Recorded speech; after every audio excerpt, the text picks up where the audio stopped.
Bienvenidos amigos televidentes a Pulso Político. En este primer Pulso Político del año 2017, aprovecho para hacerles llegar a ustedes mis deseos de un feliz año 2017.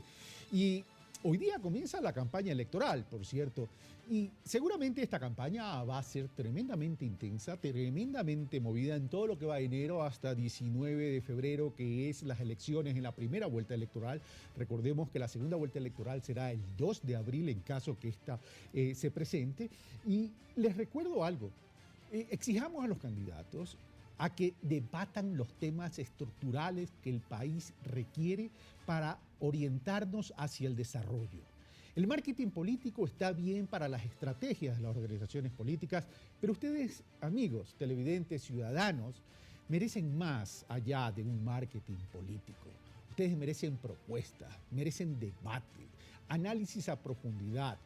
Ningún comunicador, entrevistador o periodista tiene la verdad absoluta. Son ustedes los que van a recibir los insumos y son ustedes los que deben sacar sus propias conclusiones y en consecuencia decidir por qué candidato votar el día de las elecciones. Las elecciones son parte de la democracia ecuatoriana, pero la elección es una partecita pequeña. De ahí viene el ejercicio de un gobierno donde ustedes, los ciudadanos, la sociedad entera, deben ser los que marquen el ritmo del Ecuador, el ritmo de ese desarrollo. Pero como punto de partida a este proceso electoral, hemos querido invitar a quien es el responsable de la función electoral en la República del Ecuador y bajo quién estará a cargo la administración de este proceso. ¿Con qué fin? Con el fin de que ustedes conozcan cuáles son las reglas del juego en esta campaña electoral 2017, en estos especiales de Pulso Político, Pulso Electoral. Le damos la bienvenida entonces a Juan Pablo Pozo, presidente del Consejo Nacional Electoral, quien preside la función electoral en la República del Ecuador. También fue representante del Consejo Nacional del Ecuador ante el Consejo Electoral de la Unión de Naciones Sudamericanas, UNASUR, y es doctor en jurisprudencia, es decir, abogado. Juan Pablo Pozo, muy buenas noches, bienvenido a Pulso Político en este primer Pulso Político de 2017.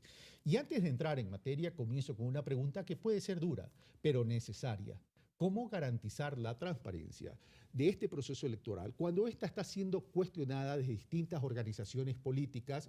Incluso se dice que este cuestionamiento proviene por la cercanía que Juan Pablo Pozo tendría con el presidente de la República. Buenas noches, Carlos. Gracias por la invitación y un buen año también a toda la ciudadanía. ¿Y cómo demostrar, Carlos? Yo lo digo en la práctica, en los hechos.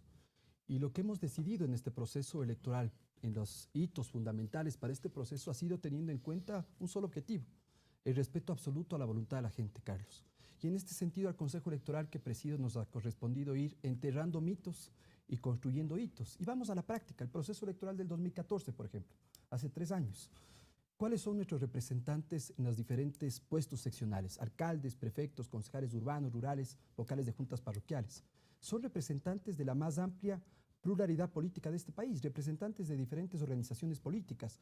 Por tanto, en la práctica, yo creo que a nadie le queda duda del respeto absoluto a la voluntad de la gente. Siempre hay cosas por mejorar y hoy hemos decidido y hemos tomado decisiones importantes en el Consejo Electoral, escuchando a las organizaciones políticas que nos lleven a transparentar y a mejorar las prácticas electorales. Por tanto, siempre creerán algunos actores, muy pocos, yo digo, Carlos, porque mira, los 2 últimos años, Carlos, hemos recorrido el país reuniéndonos con todos los representantes de las organizaciones políticas. No son una, no son dos, son 169 organizaciones políticas entre nacionales, provinciales, cantonales y parroquiales, y hemos ido tomando decisiones para este proceso electoral sabiendo que existe un enorme reto para la institucionalidad, que es justamente generar un proceso electoral confiable y creíble. Decisiones relativas a este proceso electoral han sido no solo socializadas, sino también consensuadas con las distintas organizaciones políticas que están interviniendo en esta campaña. Sin duda, todas, absolutamente todas. No hay ninguna decisión que no sea trascendental para este proceso, y podemos hablar ya de cuáles son, que no haya sido primero presentada por las propias organizaciones políticas, porque, Carlos, generamos un espacio del cual estamos convencidos. Las organizaciones políticas sin duda son un pilar fundamental de la democracia. Y ahí quiero hacer una crítica. Por lo menos deberían. Pero mira, Carlos, yo quiero hacer una autocrítica. Yo creo que cuando generamos el nuevo sistema electoral ante el Tribunal Supremo Electoral, que se concentraba y eran 7 vocales representantes de las fuerzas políticas, dejamos de tender puentes y de diálogo permanente con las organizaciones políticas, creo yo. Y eso empezamos a vernos al Consejo Electoral como antagonistas de las organizaciones políticas, casi como enemigos de las organizaciones políticas, nada más alejado de la verdad. Por tanto, nosotros de nuestra administración recuperamos ese espacio. Esa ausencia de diálogo tenía que ver con imposiciones y aparentemente lo que me dice Juan Pablo Pozo hoy, estamos abiertos al diálogo, portamos, socializamos, consensuamos y las decisiones son en conjunto. ¿Eso es lo que me dice Juan Pablo Pozo? Sí, sin duda. ¿Por qué? Porque no hay cosas que nos alejan, Carlos, con las organizaciones políticas. Bueno, si hay algo que los aleja, el padrón electoral. El padrón electoral ha sido un rubro que ha sido cuestionado y fundamentalmente por Sociedad Patriótica. Pero mire, es que no nos aleja de las organizaciones políticas, nos aleja de esa organización política porque su decisión es cuestionar todo lo que el Consejo Nacional Electoral haga. ¿Por qué? Porque obviamente esa es su estrategia política, su aporte a la democracia es tratar de destruir desde estos temas, ¿no? Que lo que buscan es irse en contra de la democracia, porque el padrón electoral, el registro electoral, que es un componente medular y sustancial del proceso electoral, a diferencia del pasado, que se escondía, que se hacía bajo llave, hoy no. Hoy ha sido debidamente socializado e inclusive pedido al registro civil, que nos da la data para este registro electoral, que se incorporen nuevas cosas a este registro electoral. Lo primero que vamos a hacer con los observadores, que sí hemos invitado, que también es otro mito más, que íbamos a hacer la elección a puertas cerradas, es entregarles el registro electoral, los 12.816.698 electores, para que a través de sus expertos auditores también presente un informe. Pero mire, Carlos, ¿qué cosas importantes se incorporaron en el registro electoral? Hoy por primera vez, a diferencia del 2013, 0% de padrón fotográfico. Hoy, de esos 12.800.000 electores, el 74% tendrán fotografía en su padrón electoral. Eso implica una buena medida para que la Junta Receptora del Voto pueda identificar la identidad. Si yo el día de mañana me acerco al día a votar, a ejercer el sufragio, en la papeleta estará mi foto también. Va a estar, es decir, en el padrón, no en la papeleta, sino en el padrón. Va a estar la foto. ¿Y por qué no más del 74%, Carlos? Porque son el 74% de los ecuatorianos que hemos sacado nuestra nueva cédula de identidad. Si usted tiene la nueva cédula de identidad, va a tener la foto en el padrón. Y no solo eso, Carlos. Por primera vez, el certificado de votación también tendrá su fotografía. El certificado que nos sirve para todo trámite público y privado y que es obligación, y para que evitar la vulnerabilidad de ese certificado también se incorporará la fotografía. Pero uno de los argumentos que se decía es que el padrón estaba inflado por cuánto aparecían personas que habían fallecido. Incluso se decía alguien de más de 100 años. Pero mire, ¿Se depuró aquello? No solamente que se depuró, yo quiero contarle al país. Primero hay que decirle cómo se construye el registro electoral, con los datos que nos da el registro civil, pero el 4 de octubre pasado tomamos una fotografía del país. ¿Qué significa? Primero proyectamos a los jóvenes electores que van a cumplir 16 años hasta el 19 de febrero, ellos son parte del registro electoral. Segundo, al ya fotografiar, obviamente que habrá ciudadanos, Carlos, que entre el 4 de octubre y el 19 de febrero en ese volumen fallezcan, pero una cosa es que fallezcan y continúen en el padrón. Pero una cosa es que fallezcan en ese periodo y otra cosa es que antes de ese periodo todavía haya gente fallecida. Efectivamente, mire Carlos, nosotros hicimos una auditoría y empezamos un plan de seguimiento y auditorías por el padrón electoral. Precisamente parte de las preocupaciones de las organizaciones políticas. Encontramos que el registro no tenía ni siquiera el 1% de inconsistencias. No hay registro electoral en el mundo que sea perfecto, pero es una herramienta depurada, confiable, que nos permite ir al proceso electoral. ¿Pero por qué, Carlos? Porque uno de los cuestionamientos fue comparar el censo poblacional del 2010 con el registro electoral del 2017, que no son absolutamente comparables, porque si comparamos, claro, carros con manzanas, no vamos a encontrar ningún tipo de similitud. Eso es lo que se buscó. Aquí hay que decirle al país que esos actores no hablan de que hay nuevos sujetos de derechos políticos como los jóvenes de 16, 17 años. 1.500.000 personas. Mire, Carlos, también Fuerzas Armadas y Policía Nacional con voto facultativo, nuestros compatriotas en el exterior. Inclusive se decía que el solo hecho de que estén en el exterior, pero el registro en el exterior es voluntario. Si no se han registrado en el exterior para votar, siguen constando en nuestro padrón electoral. Carlos, tenemos un registro electoral depurado y confiable para Voy a complementar mi pregunta. Usted me dice, es una organización política la que estaría en desacuerdo y que como estrategia está criticando el proceso para dañar la reputación del proceso electoral.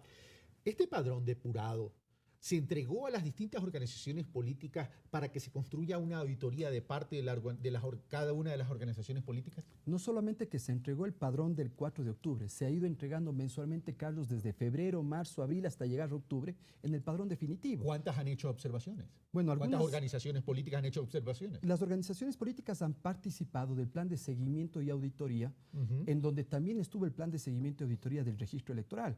Y por tanto nosotros hemos hecho siempre una invitación amplia, abierta. Hoy inclusive están aquí observadores internacionales de Bolivia y de Chile en la cuarta fase del registro electoral, en la cuarta fase de la auditoría, perdón, que es el código fuente del sistema de escrutinio. Por tanto, hemos realizado cada una de las fases para que podamos tener herramientas confiables y depuradas para ese proceso electoral. ¿Han existido, se han presentado delegados de las organizaciones políticas? En todas las fases tenemos actas de trabajo firmadas por los delegados de las organizaciones políticas, nunca antes. Mire, Carlos, una cosa es firmada y otra cosa también es que dentro de esas actas haya observaciones. Hay observaciones, obviamente. ¿Qué busca un plan de seguimiento de auditoría?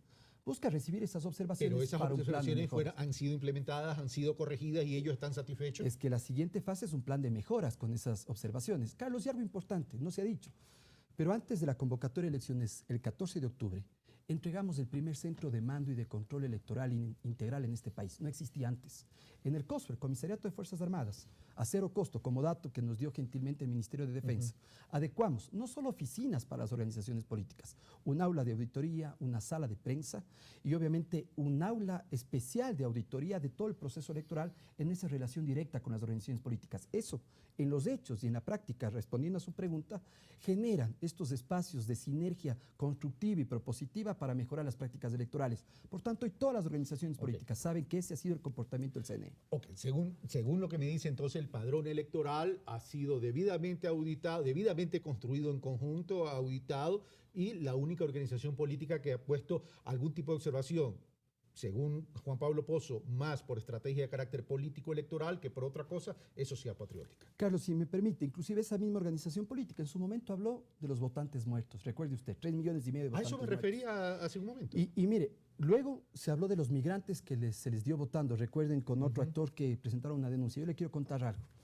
Nosotros no es que denunciamos a los denunciantes como luego se quieren victimizar algunos de ellos, sino, si bien estos denunciantes, entre comillas, han hablado de varios delitos de acción pública, suplantación de identidad, suplantación de firmas, nosotros hemos dicho a la Fiscalía, averígüese, investíguese y ponemos a disposición la institución. Ya tenemos el informe de la Fiscalía. No hay una sola persona, obviamente, que le hayamos revivido para que vote, peor aún, a un migrante que le dimos votando. Por tanto, se archiva el proceso y ahora serán esas personas las que tendrán que pedirle disculpas al país de tratar de demostrar a través de sus micrófonos en el estado de opinión, tratar de generar justamente este escenario de río revuelto. Pero yo quiero preguntarle, pero si estamos hablando que ya entramos al proceso electoral, a la campaña electoral, es decir, todos nos tenemos que sujetar a las normas que establece el proceso electoral proveniente del Código de la Democracia.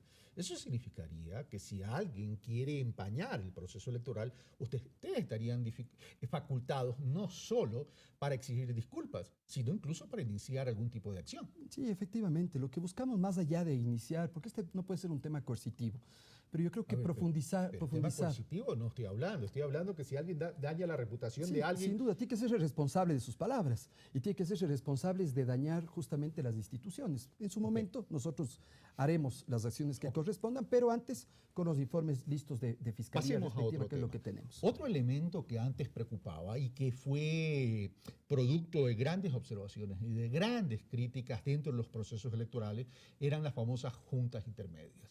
Tuve la oportunidad de entrevistar a Juan Pablo Pozo el año pasado y le pregunté por las juntas intermedias y me dijo, ya no van a existir juntas intermedias en este proceso electoral del 2017. Eso se mantuvo, eso se mantiene, no hay juntas intermedias. Por un lado, la primera pregunta, y la segunda que tiene que ver con esta primera pregunta es, si se eliminaron las juntas intermedias, ¿se establece algún proceso que reemplace a ese rol de la junta intermedia? Efectivamente, Carlos, hemos tomado la decisión de eliminar las juntas intermedias de escrutinio a pedido de las propias organizaciones políticas. Nos decían la gran mayoría, nos permite ver los votos en las juntas receptoras del voto. Vemos que el escrutinio es público, pero luego esas actas se van a lugares intermedios en donde no tenemos acceso como organización política. Bueno, si es que eso genera especulación, si es que eso genera preocupación, eliminemos ese paso intermedio y esa ha sido una decisión de la nueva arquitectura electoral que está proponiendo este Consejo Electoral.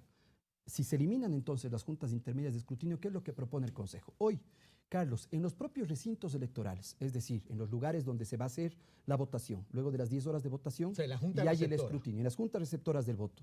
Por poner un ejemplo, mi escuela, que tanto quiero, la Federico Proaño en la ciudad de Cuenca, ahí yo voto. Existen en la escuela, por poner un ejemplo, 12 juntas receptoras del voto en cada aula. En cada aula hay una junta receptora del voto. Un aula de esas va a servir para que sea un centro de transmisión y de escaneo de esas actas. Es decir, ya no se va a trasladar a un lugar intermedio. Hoy, desde los propios recintos electorales se van a escanear, se va a entregar una copia a la organización política, se va a hacer el escaneo de esas actas y en la medianoche de ese mismo día, 19 de febrero, tendremos las actas escaneadas y subidas en la página web en todo el país. ¿Pero qué logramos con eso, Carlos? Transparencia. Transparencia en el protocolo y sobre todo agilidad también. Vamos a eso. Es decir, a ver, primero, esto quiero que quede claro porque este pulso político es de carácter informativo en este momento, a efecto que la gente, la ciudadanía, el votante, esté enterado de todas las reglas del juego del proceso electoral. Uno, se eliminan las juntas intermedias, ¿correcto? Se eliminan. Decisión del Consejo Nacional Electoral a pedido de las organizaciones políticas.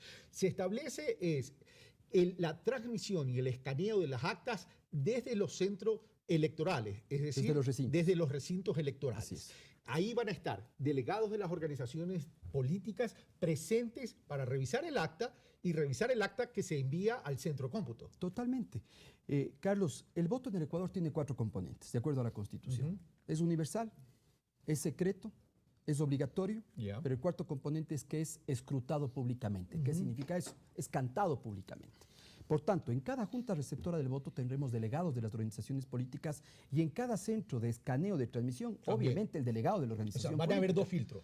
Uno, el delegado en la junta receptora de voto y otro en el centro de escaneo. Por eso vemos con muy buenos ojos. Hay organizaciones políticas que dicen vamos a armar un ejército de control electoral. Bienvenidos, que estén en cada junta receptora del voto. El control político no se lo hace en el micrófono, se lo hace en la junta receptora del voto. Vamos Bienvenidos. Entonces, si se elimina la junta intermedia, se va a hacer este proceso de transmisión y escaneo de las actas en presencia de los delegados de las organizaciones políticas. ¿Qué planes de contingencia van a tener en caso que falle la luz, en caso que falle el internet, desde los centros para alimentar el centro de cómputo? Hoy tenemos todo un desarrollo, todo proceso electoral se desarrolla con plan de contingencia.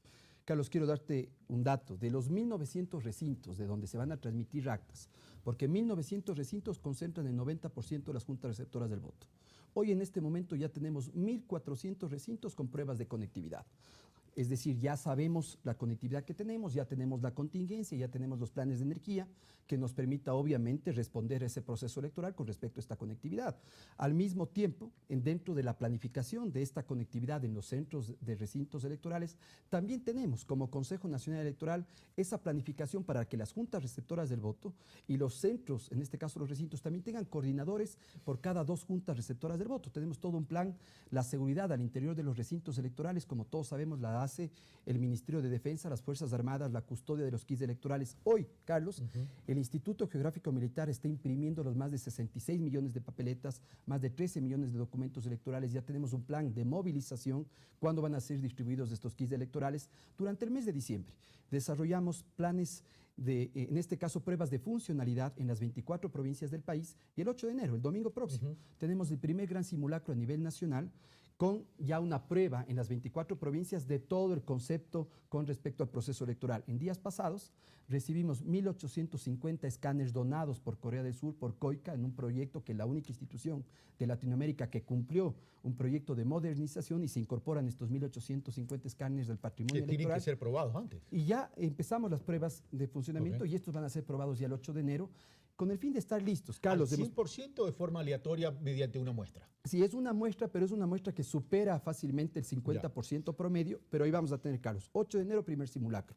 15 días después, 22 de enero, segundo simulacro, 5 de febrero, tercer simulacro. En términos de preparación, y pero el 19 de febrero. En contingencia. No hay internet, no hay energía eléctrica, por tanto no hay internet. ¿Qué se hace? Bueno, tenemos servidores alternos, tenemos todo un plan de contingencia con respecto a qué puntos tiene conectividad y en caso de no haber ese punto de conectividad, qué centro paralelo tendría conectividad para que desde ese recinto se transmita. Tenemos obviamente plan de contingencia con respecto a nuestro propio personal, con respecto al proceso electoral. Por tanto, todo proceso electoral requiere justamente esos planes. El tema es, ¿Lo rural y lo urbano están en igualdad de condiciones o en lo rural se prevé algún otro tipo de planificación? Sí, lo que yo señalaba, tenemos un total de casi 3.000 recintos electorales, en total. Pero 1.900 recintos concentran el 90% de las juntas receptoras del voto. Nuestro esfuerzo está en esas, porque obviamente el otro 10% de juntas receptoras del voto que están en lugares más apartados se tendrán que trasladar a los centros de procesamiento, que tenemos uno por cada una de las provincias. Tenemos 24 centros de procesamiento hoy, con los recursos que antes, en cambio, alquilábamos locales, alquilábamos lugares para difundir resultados. Hoy hemos decidido invertir en nuestras propias delegaciones provinciales y todo, una cosa importantísima, Carlos. En estos 2 años de administración electoral, yo el 15 de este mes cumplo 2 años en la presidencia del Consejo. Lo primero que hemos hecho es un eje claro de soberanía electoral. Todos nuestros sistemas, el sistema de inscripción de candidatos, de organizaciones políticas, de pautaje, el sistema de escrutinio, todo ha sido desarrollado por nuestros técnicos. Hemos nacionalizado el sistema electoral ecuatoriano. Ahora, vamos al tema del centro de cómputo. Quiero ir más o menos en cada uno de puntos como que si esto fuera una red pair, a efecto de poder establecer la línea racional, lógica y tecnológica del proceso. Ok, se escanea, llega al centro de cómputo. En el centro de cómputo van a tener que digitar lo que están en las actas, porque no estamos hablando de un voto electrónico, estamos hablando de votación manual, ¿verdad? Entonces, en ese centro de cómputo, ¿quiénes alimentan esas actas al sistema? Y 2, ¿cómo las organizaciones políticas estarían auditando que la alimentación en el sistema informático de los resultados de esas actas sean las correctas? Bueno, primero, cada acta va a entregarse una copia a cada organización política. Primero eso. Segundo, el delegado de la organización política va a verificar que el acta de la Junta Receptora del Voto sea la que se escanea no desde otro lugar, sino desde el propio recinto electoral. Tercero, obviamente, en el centro de procesamientos, a donde se escanea y se transmite esta acta, vamos a tener también delegados de las propias organizaciones políticas. Quienes digitan los datos son funcionarios del Consejo Nacional Electoral, pero ellos no tienen, dentro del sistema, no identifican a quién pertenecen los datos, a qué binomio presidencial o a qué candidato pertenecen esos datos. Es de forma aleatoria, se van cargando datos. Por tanto, eso es transparencia, Carlos. ¿Por qué? Porque si yo tengo el acta escaneada, así el acta tenga algún tipo de inconsistencias, perfecto, vamos al porcentaje normal de inconsistencias que van a tener algunas actas. Bueno, yo imprimo esa acta que tiene esa inconsistencia y al día siguiente pido un reconteo de esa acta, de esa junta, porque tiene algún tipo de inconsistencias. Por tanto, toda la cadena del proceso hasta llegar al escrutinio final es absolutamente contrastable y es absolutamente verificable. En algún momento de la respuesta de Juan Pablo Pozo. Me dice, la persona, el digitador, llamemos así para utilizar la nomenclatura concreta, no va a tener el registro de quién, los resultados de quién son. Pero debería saber de quién es la votación, si no, ¿cómo vamos a tener los resultados? Es que las actas, el momento que pasa el digitador, pasan con cortes e indexación, que lo único que se transmite es efectivamente números para que luego se haga el empate a quién pertenecen justamente estos. ¿Para qué? O sea, por vías cruzadas. Exactamente. ¿Para qué? Para evitar que el digitador sepa a qué candidato pertenece, obviamente, la votación que está digitando y evitar cualquier tipo de suspicacia en ese sentido. ¿Quién ha hecho la evaluación o la auditoría de este software, que no es otra cosa que el sistema de cómputo electoral? Bueno, primero, todo el desarrollo de este proceso en todos los sistemas ha sido desarrollado por nuestros técnicos, por nuestro talento humano. Hoy implica una institución, en base al 7 de julio, luego de 18 meses que obtuvimos la ISO electoral con la Organización de Estados Americanos, han pasado por estándares de calidad importantes que nos ha permitido ir haciendo pruebas de funcionamiento. La organización de este proceso electoral no arrancó hace un mes, realmente estamos 1 año y medio trabajando en el desarrollo de esto. Ahora, el código fuente, Carlos, el código fuente, que es el acceso más primigenio y más importante y más profundo, si se puede decir así, que pueden tener los técnicos en un sistema. El código fuente del sistema de escrutinio en este momento está siendo auditado por representantes de las organizaciones políticas. Hoy tenemos observadores internacionales que están observando el sistema de escrutinio que termina siendo el sistema medular del proceso electoral. ¿Quiénes son los observadores internacionales que pueden hacer una corrida del sistema informático como para verificar el buen funcionamiento y el blindaje de hackers o de cualquier externo?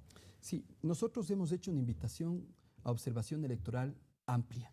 Yo le había dicho, Carlos, la otra vez, yo creo en esa triada de la transparencia: observación nacional, observación internacional y participación partidaria. Y obviamente enterrando también un mito que se señalaba, algunos actores inclusive viajaron a Washington 6 meses antes a pedir que estén acá. Les dijimos, esperen que convoquemos elecciones, porque nadie viene a observar un proceso antes del pitazo inicial.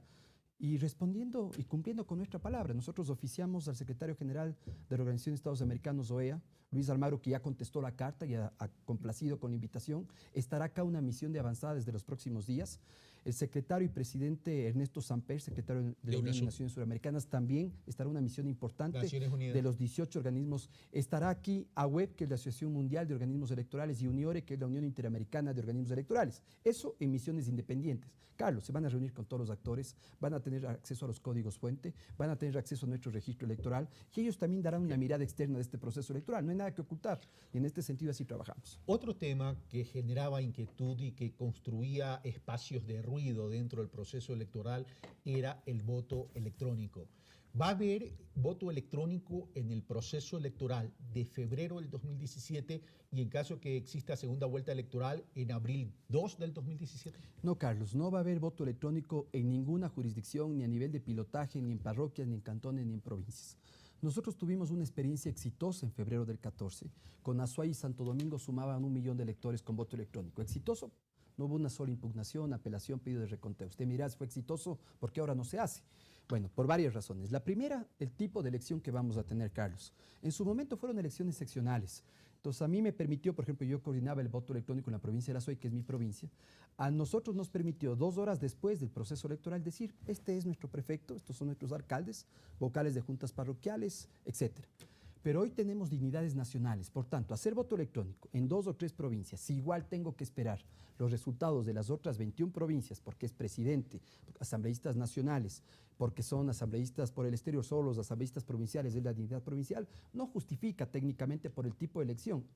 A nivel de la región, Carlos, hoy la vía es la automatización de los procesos. Brasil, 140 millones de electores votan electrónicamente. Argentina, ahora que votaba antes Salta y Mendoza, ahora quiere toda Argentina votar electrónicamente. Ecuador no puede quedarse rezagado de eso. Ojalá en el 2019 podamos volver a ver. Pero lo segundo, Carlos. El tema pasa por no deseo, sino por Kushki. Sí, justo dinero. El segundo. Mientras no masifiquemos voto electrónico, Carlos, el costo sigue siendo hoy una relación de 3-1. A ver, pero para lo que nos interesa ahorita. Para estas elecciones de 2017, ¿no hay voto electrónico? No hay voto electrónico en ningún lado. Se vota de forma tradicional en las papeletas que ya están siendo impresas por el IGM, pero estamos modernizando el escrutinio, eliminando estas juntas intermedias. Hagamos una pausa ahí y regresamos luego de un brevísimo corte con más de las reglas del juego del control electoral. Y ya vamos a entrar a lo que se establece como promoción de los distintos candidatos y el rol que van a jugar también los medios de comunicación en este proceso electoral. Venimos de inmediato. Esto es Pulso Político. Soy Carlos Rabascal.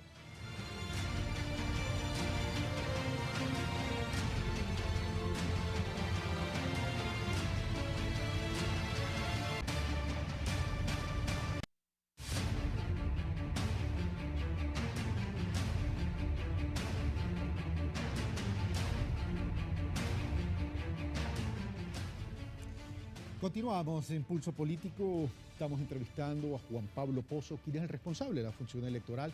A propósito que el día de hoy, martes 3 de enero, se inició la campaña electoral.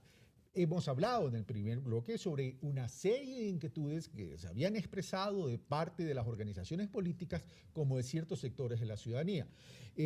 Para hacer un resumen más o menos de lo que significaría este proceso electoral, estamos hablando que existen 12.800.000 en números cerrados de electores, 3.000 recintos electorales, 40.000 juntas receptoras de votos, 270.000 personas que serán miembros de las juntas receptoras de votos y 3.691 candidatos entre sus binomios presidenciales y los candidatos a la Asamblea Nacional Legislativa, llámese como candidatos nacionales y o provinciales. Juan Pablo Pozo, antes una de las inquietudes eran que los miembros de las juntas receptoras de votos eran servidores públicos. Y decían, bueno, los servidores públicos estarían influenciados por el gobierno de turno. ¿Eso cómo se ha modificado o cómo se está protegiendo la transparencia en ese sentido? Sí, Carlos, y ese es justo un mito más que se quiso plantear desde ciertos actores con respecto a quiénes son los guardianes de la democracia, o sea, quienes van a recibir el kit electoral, quienes van a recibir las papeletas, el proceso de votación, el escrutinio, y efectivamente antes, hasta el 2014, teníamos varios criterios de selección de los miembros de las juntas receptoras del voto, que son finalmente un sorteo público, aleatorio, notarizado. Hoy, primero, desconcentramos ese proceso, no se lo hizo solo en Quito, se lo hizo en las 24 provincias, no solamente acá en Pichincha, y en este sentido también cambiamos los criterios de selección a pedido unánime de las propias organizaciones políticas. ¿Por qué, Carlos? Primero, para hacer un recambio generacional. Ya había ciudadanos que han sido 3, 4, 5 veces miembros de las juntas receptoras del voto y nos habían pedido, mire, ya no más, ya he dado 5 veces, he sido miembro de la junta, aunque es un deber cívico, también un derecho, yo creo que es un honor también ser parte de la democracia de este país. Y decidimos entonces apostar a este recambio generacional y hoy el primer criterio de selección no fueron los servidores públicos, sino los estudiantes universitarios legalmente matriculados en las universidades del país. Es decir, que estos 270.000 miembros de Junta de Receptores de Votos van a ser estudiantes, ya no van a haber servidores públicos. De esos 270.000, 200.000 son estudiantes universitarios legalmente matriculados. Los 70.000, luego tenemos el segundo criterio de selección, que son empleados privados. El tercer criterio de selección fue servidores públicos, el cuarto criterio de selección estudiantes de bachillerato y el quinto criterio empadronados en general. Por tanto, ¿y en qué con niveles porcentajes. ¿Pero ya están designados los miembros o todavía no? No, están designados. Hoy inclusive en la página web ya puedo saber si soy miembro de mesa. Si ya están designados los miembros, ¿en qué niveles están? ¿En estudiantes universitarios y empleados de empresas públicas no hay servidores públicos? No, hay un 3% aproximadamente de servidores públicos. Tienes 80% promedio estudiantes universitarios. Me parece que luego es un 6 o 7% empleados privados, luego un 3, 4% servidores públicos y así va reduciéndose. Me parece un tema importante, inclusive, Carlos, compartirte que de estos 270.000 miembros de las juntas receptoras del voto a esta fecha, hoy día 3 de enero, el 92% ya han sido notificados. Y otro dato importante, a esta fecha, 3 de enero, el 35% ya han sido capacitados. Por tanto, el calendario operativo electoral nos permite también llegar a un proceso exitoso. Vamos a otro tema, encuestas. ¿Desde cuándo y hasta qué fecha se pueden realizar encuestas? No estoy hablando de los exit poll, de las encuestas, me refiero antes, previo al día de las elecciones. Okay. La norma establece claramente, nuestro código establece que las encuestas o pronósticos electorales pueden realizarse hasta 10 días antes de la elección. La elección, como todos sabemos, 19 de febrero, eso significa que hasta el 9 de febrero será el último día en donde pueden divulgarse y publicarse encuestas, y hoy hay más de 16 empresas, personas naturales y jurídicas que se han registrado en el Consejo Nacional Electoral y que hoy podemos ver libremente están presentando estas encuestas y pronósticos electorales. Exit poll. Va a haber el exit poll durante el día de las elecciones y a partir de qué hora pueden hacer o brindar sus resultados ya de forma oficial. Sí, también hay empresas que ya se han registrado para el exit poll. El exit poll, recordemos, es el boca de urna o exit poll, que es lo que le pregunto al elector cuando sale del recinto electoral. Que no es lo mismo que conteo rápido. Que no es lo mismo que conteo rápido, ya vamos a marcar la diferencia. Okay. Pero es bueno, Carlos, porque es importante decir, a ver, al elector, que yo le pregunto cuando sale del recinto electoral y le digo por quién sufragó, no siempre me dirá por quién sufragó. O bueno, en el binomio presidencial será fácil, voté por tal. Pero luego, Carlos, preguntarle a ese mismo elector cuáles fueron los 15 asambleístas nacionales que usted escogió. No creo que el elector se acuerde, si es que escogió por una sola lista, dirá. Pero si no, va a ser difícil que se acuerde los 15 nombres. Por eso es que el margen de error en un exit poll o en un boca de urna es bastante superior a la diferencia de un conteo rápido que ahora paso a explicar. El conteo rápido, en cambio, es una muestra matemática, aleatoria, estadística, integral de las propias actas oficiales de escrutinio. Por tanto, de ahí se hace una muestra y obviamente se hace todo un proceso para generar ya una estadística en cuanto a un resultado preliminar. Ahora, una cosa es el exit poll que lo realizan las encuestadoras registradas. ¿A cargo de quién va a estar o de quiénes va a estar el conteo rápido? Ya, el conteo rápido, en nuestro caso, hemos dicho claramente, ni pronósticos, ni exit poll, ni conteos rápidos tienen que verse limitados. La sociedad se merece diversas fuentes de información. Ojalá todas estas responsables que eviten la especulación del proceso electoral y sus resultados.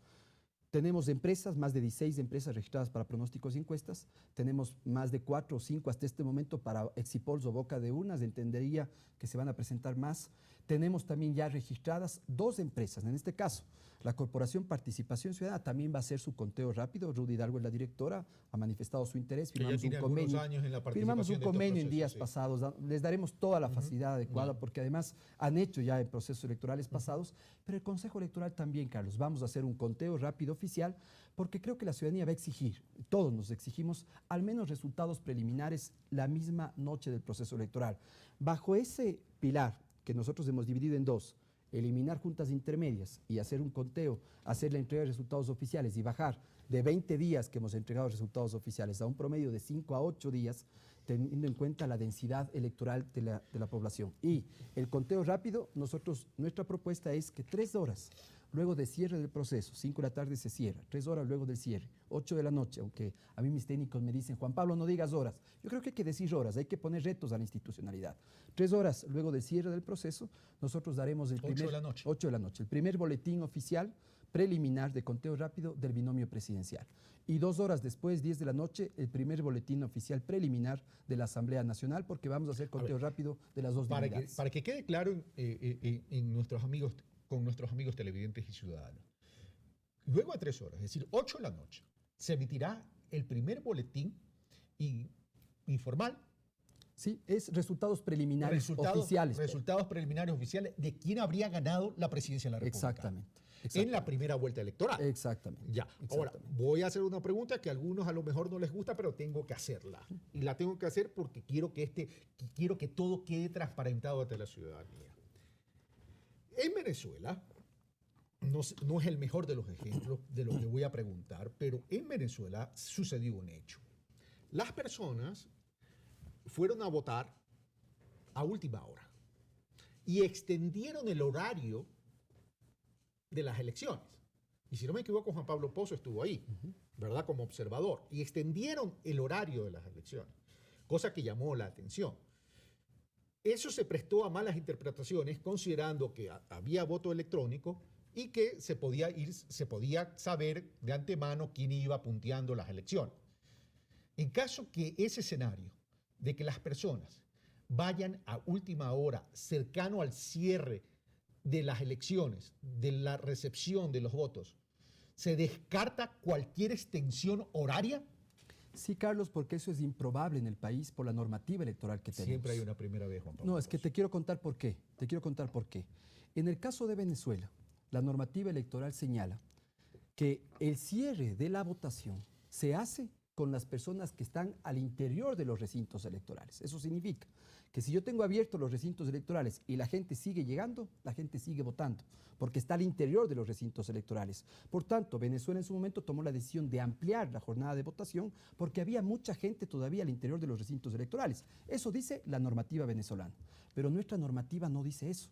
Nuestra normativa señala claramente, el último sufragio se lo hace hasta las 5 de la tarde. ¿Qué pasa con los que no pueden votar pero que están en la fila? Se les entrega un certificado de presentación, pero ya no pueden sufragar. Okay. La jornada de votación en el Ecuador es 7 de la mañana, 5 de la tarde, es improbable extender la jornada de votación. Vamos ahora, ya dejemos la parte logística, la parte de la administración del proceso, vamos a la parte presupuestos de campaña para cada uno de los candidatos presidenciales y asambleístas. Bien, el presupuesto que establece la ley, porque este no es un capricho del Consejo, esto establece el Código de la Democracia, límites del gasto y límites de la promoción electoral. Hay una multiplicación que el propio código establece, la dignidad por el número de electores y obviamente se establecen los límites. Para que tengamos una idea, cada binomio presidencial, de los 8 binomios que están inscritos y que están calificados, cada binomio presidencial tiene un límite del gasto de $1.922.000. Ese es $922.000. Ese es su límite de gasto electoral.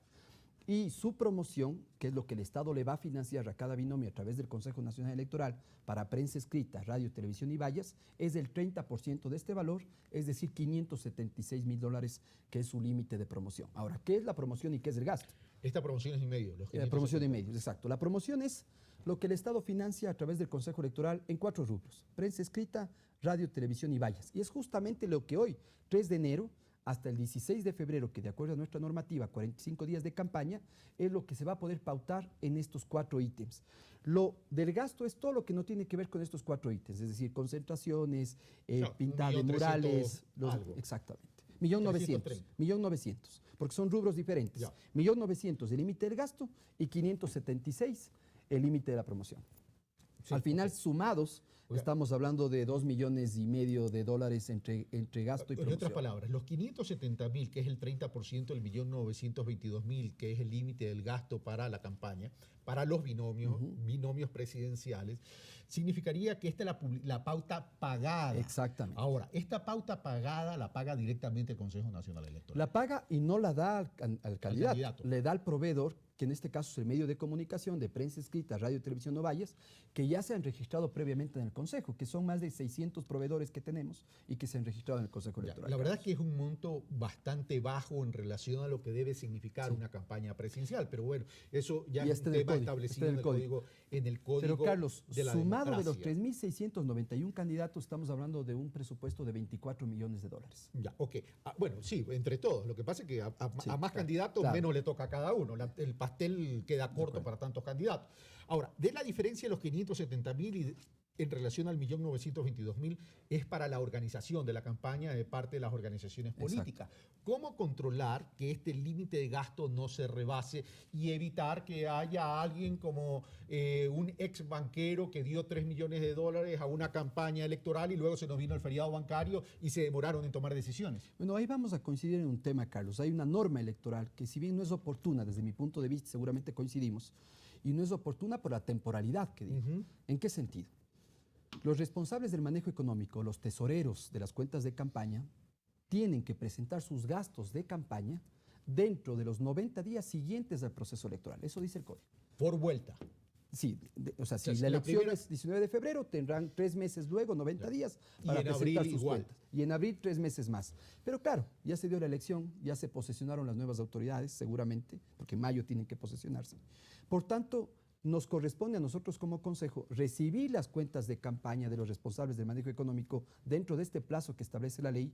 Hacemos un cruce de cuentas con la unidad de monitoreo y de fiscalización y control del gasto que dice, para nuestro criterio, estos son los gastos de la organización política, y ahí recién, luego de los 90 días, precluimos la etapa, terminamos esa etapa y presentamos los informes en donde quien se haya excedido de este 1.900.000, que es su límite del gasto, o sus 576.000, que son su límite de promoción, inmediatamente se remite al Tribunal Contencioso Electoral y la sanción es el doble del exceso gastado. Si yo tengo 500 para gastar y he gastado 1.000, esos 500 que me excedí, mi multa es del doble del exceso gastado. Ahora, viene una pregunta que seguramente va a incomodar a algunos candidatos. Si el límite de gasto es 1.922.000 y 570.000 es para medios de comunicación, ¿qué pasa con aquellos candidatos que de una u otra manera han hecho presencia publicitaria en los medios de comunicación antes de iniciar el proceso?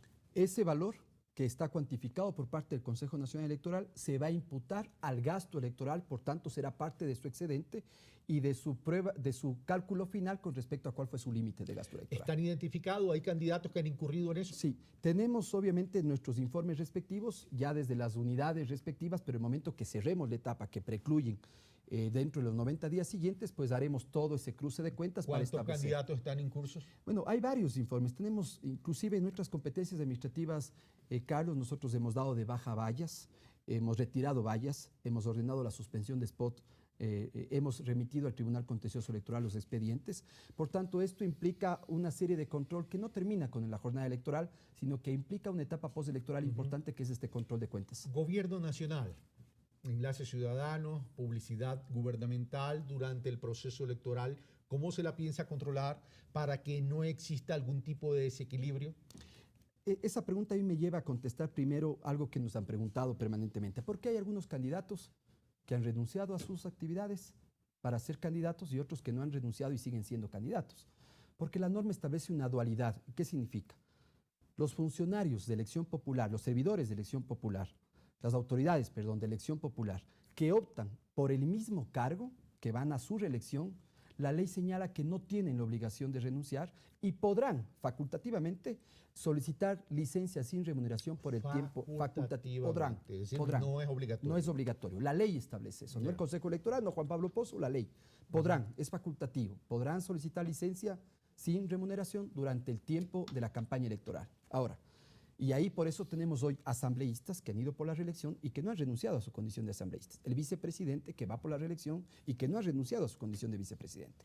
Pero las autoridades de los niveles de elección popular que optan por un cargo diferente al que ostentaban tienen la obligación de renunciar previo a la inscripción de candidaturas. Por eso hoy tenemos asambleístas que hoy son candidatos presidenciales y que han renunciado a su condición de asambleísta. En el caso del vicepresidente, para ser exacto. El caso del vicepresidente no tiene la obligación de renunciar, pero obviamente él en el ejercicio de sus funciones que está, tendrá que él decidir si opta por una licencia facultativa o no opta por una licencia facultativa. Ahora, Carlos, para todas las autoridades de los diferentes niveles de gobierno, no solo el vicepresidente, Hablemos de juntas parroquiales, concejales, alcaldes, prefectos, presidente, vicepresidente. Tienen el derecho y la obligación, obviamente, de rendir cuentas de su gestión. Pero obviamente tenemos que tener en cuenta que entramos a un periodo proselitista, un periodo de campaña electoral que inició el 3 de enero. Y en este sentido, lo que hay que hacer es no traspasar esa línea de lo que es la rendición de cuentas con lo que significan actividades inherentes proselitistas la políticas. creatividad da para muchas cosas, Juan Pablo Pozo, y es una línea muy delgada. Sí, pero hay que saberla diferenciar. Es decir, no se puede limitar a alguien que por ley no se le tiene que obligar a que esté fuera de sus funciones. Pero también, por otro lado, si estamos en un periodo proselitista, se tiene que cumplir. Replanteo la inquietud. ¿Cómo conceptualizamos rendición de cuenta y publicidad?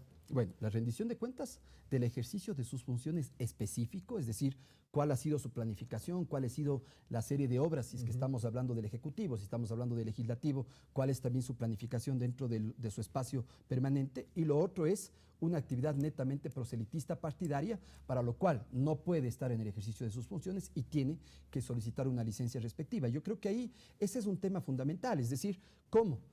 Hay una infracción electoral. El uso de recursos públicos con fines electorales es una infracción electoral. ¿Va a estar permitido el enlace ciudadano durante el proceso electoral?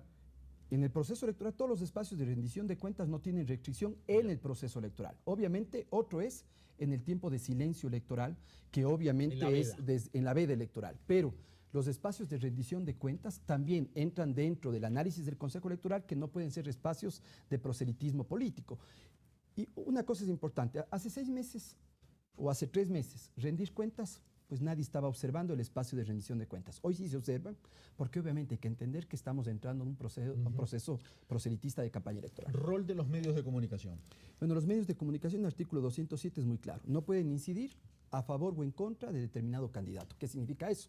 Tratar de dar espacios objetivos, plurales, abiertos a todas las candidaturas. Sabemos algunas dificultades, algunos candidatos no asisten a determinado espacio. Pues bueno, que se quede registrada esa invitación y obviamente bajo eso salvar cualquier tipo de responsabilidad sobre la intención de generar espacios reales y objetivos. O sea, generar equilibrio entre los candidatos a la presidencia, acepten o no acepten, es fácil, son apenas 8 y hay el tiempo suficiente. Pero a nivel de los candidatos asambleístas es tremendamente complicado, a tal punto que hay 3.691 candidatos. Y eso que no estamos en seccionales, que pasó más de 28.000. En otras palabras, lo que los medios tendríamos que guardar es un equilibrio y equidad entre las organizaciones políticas. Más allá de los candidatos, entre las organizaciones políticas. Ese es el punto. Binomios presidenciales hay 8, por tanto, lo que usted decía, Carlos, lograr equilibrio e invitación en 8 binomios presidenciales es factible. Pero obviamente tenemos listas de asambleístas, miles de candidatos para la asamblea, otros cientos para el Parlamento andino que también vamos a elegir ahora. Y en este sentido, pues a la organización política, quien encabeza las listas, a poder dar espacios plurales y objetivos, porque lo que buscamos es que esta sea una campaña de propuestas, que la gente pueda ir más informadamente a las urnas del 19 de febrero y que los medios de comunicación jueguen ese rol objetivo y plural de apertura a las organizaciones políticas. Voy a poner ejemplos claros. Candidatos a la presidencia de la República o candidatos a la Asamblea Nacional que son visitantes o invitados frecuentes con recurrencia a los medios de comunicación. ¿Va a haber algún tipo de observación? Sí, porque hoy en la campaña electoral del 3 de enero al 16 de febrero, pues obviamente existe una regulación para los medios desde este periodo. Por tanto, cuando entramos a campaña y cuando entramos a los diferentes hitos del proceso electoral, hay regulaciones específicas. Una de ellas, el rol de los medios. Los medios hoy, por el periodo de campaña electoral, no pueden desequilibrar informativamente y romper ese principio, que es el principio de equidad dentro de un proceso electoral. Otra regulación específica, Carlos. Hoy las instituciones públicas tienen que tener aprobación del Consejo Electoral para hacer cualquier tipo de publicidad. Otra regulación importantísima para los candidatos. Los candidatos no pueden participar de la inauguración de obras que no sean inherentes a su cargo, porque si no estarían cometiendo una infracción electoral. Por tanto, hay una serie de regulaciones que son importantes que las conozcan los candidatos, las organizaciones políticas, también la ciudadanía. Me quedan apenas 8 minutos, Juan Pablo Pozo, y voy a otro tema, debates. Los debates presidenciales en primera vuelta no son obligatorios. ¿Hay alguna norma que establezca que sea obligatorio un debate en una segunda vuelta? No, Carlos, no hay una norma que permita que los debates sean vinculantes, que sean obligatorios. Yo creo que son saludables. Sin duda, yo creo que mientras más debate exista, mientras más discusión de las agendas programáticas mientras más espacios desde los diferentes actores para que la gente conozca, es saludable. Si bien no hay una norma obligatoria, nosotros desde el Instituto de la Democracia vamos a invitar, incentivar a conversatorios a los diferentes candidatos. Esperamos que existan estos espacios porque creo que son saludables para la democracia. Pero Perú, por ejemplo, a tu pregunta, Perú acaba de incorporar en su normativa electoral una obligatoriedad de debates de los candidatos presidenciales. Bueno, habrá que ver si es que en algún momento se puede incorporar alguna norma así en nuestra normativa electoral ecuatoriana. Bueno, ojalá, porque siempre es importante. Ahora, ¿va a haber una promoción de parte del Consejo Nacional Electoral, independientemente de la promoción de los candidatos, de los planes de gobierno? Con respecto a planes del gobierno, no se tiene planificado. Lo que se tiene planificado es campañas de incentivo al voto, el caigamos a votar, el yo elijo. Hay una campaña desde los jóvenes muy linda que es no somos clientes, somos ciudadanos. Es decir, campañas en el marco de ir reduciendo el abstencionismo o el ausentismo y obviamente que cada vez más ecuatorianos de forma informada. Pero también las campañas dirán, conoce los planes de trabajo de tus candidatos que están en la página web del Consejo Nacional Electoral para obviamente incentivar no cualquier voto, un voto informado y un voto consciente, pero ya una difusión específica de planes de trabajo no está contemplado dentro del Consejo Electoral. Juan Pablo Pozo me decía que las urnas se cierran, es decir, las juntas receptoras del voto y los recintos electorales se cierran a las 17 horas, con los que estén. El último voto será receptado a las 17 horas. También me dice que a las 20 horas se emitirá el primer boletín para los binomios presidenciales. El segundo boletín para los candidatos a la Asamblea. Pero me falta otro, el de la consulta popular. ¿Cuándo? Bueno, nosotros hemos planificado dentro del proceso electoral de escrutinio, vamos a ir por el binomio presidencial, asambleístas provinciales, asambleístas nacionales, parlamentarios andinos y la consulta popular. Pero por la arquitectura electoral que estamos señalando, al ser desconcentrada y al que tengamos las actas de cada una de las dignidades, pues obviamente nosotros en este sentido el conteo rápido estamos planificando únicamente para dos dignidades, binomio presidencial y asambleístas. Pero yo creería que a más tardar al día siguiente nosotros podríamos tener resultados preliminares también de la consulta popular. Sin perjuicio de eso, Carlos, seguramente habrá un exipol o boca de urna de la consulta. Y obviamente en la consulta, al hacer solo dos opciones, sí o no, y a no ser pluripersonales abiertas. ¿Y cómo controlar la publicidad de la consulta? Bueno, la publicidad de la consulta tiene su propia estructura, sus propios valores, sus propios límites. Y Carlos, ahí me lleva justamente a un tema, a aclararlo. Porque se ha dicho, ¿por qué el Consejo Electoral decidió la consulta? No es que el Consejo Electoral decide la consulta. Primero, se han cumplido los pasos constitucionales. El presidente de la República remitió en el uso de sus facultades, remitió a la Corte Constitucional la pregunta el 16 de noviembre pasado. La Corte dio un dictamen favorable de control constitucional. El 7 de diciembre, el presidente de la República dio el decreto ejecutivo para la consulta. Ahí pasa la competencia al Consejo.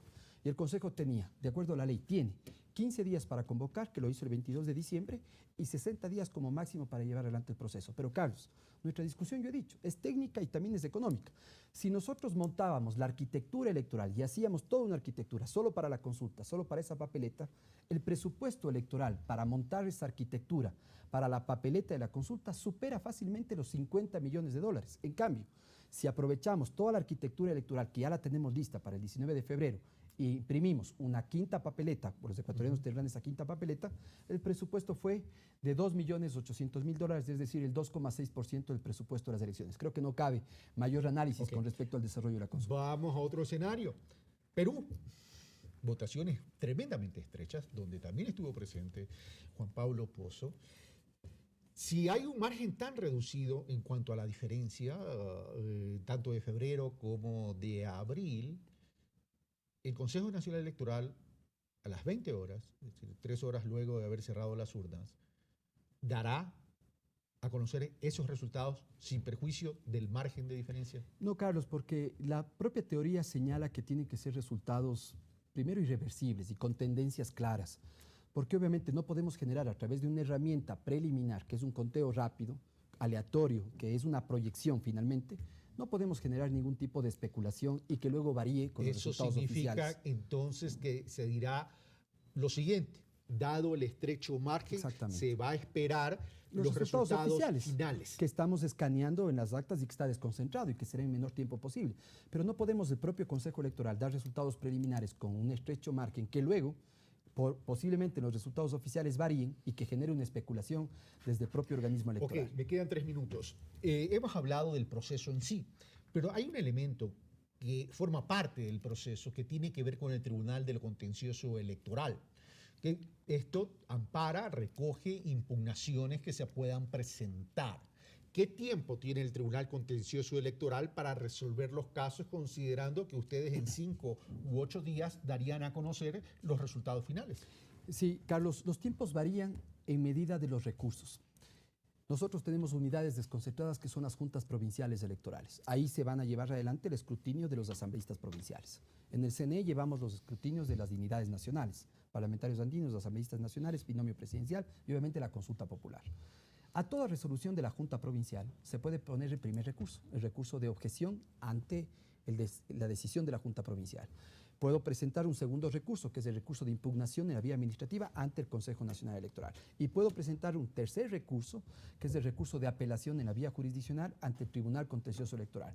Si yo ocupo todos los recursos y los plazos máximos de los recursos, estamos hablando de una etapa postelectoral entre 30 y 40 días de la etapa máxima postelectoral, si es que yo llego a interponer todos los recursos. Por eso es que nosotros vemos como necesario reducir el número de días para la entrega oficial de resultados, más aún sabiendo que en el caso de que se dé segunda vuelta, tenemos que tener los resultados en firme para ir a una segunda vuelta, que en este caso sería el domingo 2 de abril. ¿Se podría dar acaso que ustedes den los resultados en 8 días, pero que haya temas por resolver de parte del tribunal, con lo cual podría hacer variar esos resultados?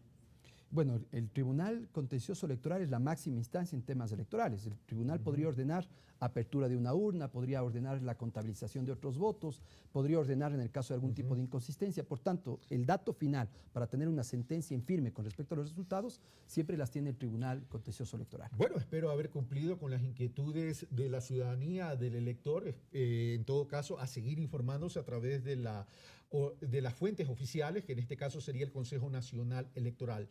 Señor presidente del Consejo Nacional Electoral, su mensaje a los electores. Gracias, Carlos. Decirles a los electores que hemos trabajado incansablemente para mejorar las prácticas electorales. Hemos tomado decisiones importantes, aquí hemos señalado algunas de ellas, sobre las cuales hemos buscado el mejoramiento permanente de estas prácticas electorales, bajo un solo objetivo: el respeto absoluto a la voluntad de la gente. No vamos a permitir que se regale ni se quite un voto absolutamente a nadie. Y llamamos a que cuidemos los votos entre todos, que vengan las organizaciones políticas, que efectúen su control político, su control social, y que sea en esta mesa, en la mesa del debate, del diálogo, en donde tengamos cualquier tipo de diferencia que podamos procesarla, porque aquí solo hay cosas que nos unen: respetar lo que la gente decide en las urnas. Señor presidente del CNE, muchas gracias por estar con nosotros. Carlos, es un honor. Muchísimas gracias también. Y a ustedes, amigos televidentes, tengo que informarles lo siguiente. Hemos distribuido invitaciones a todos los candidatos a la presidencia de la República, a los 8 candidatos a la presidencia de la República.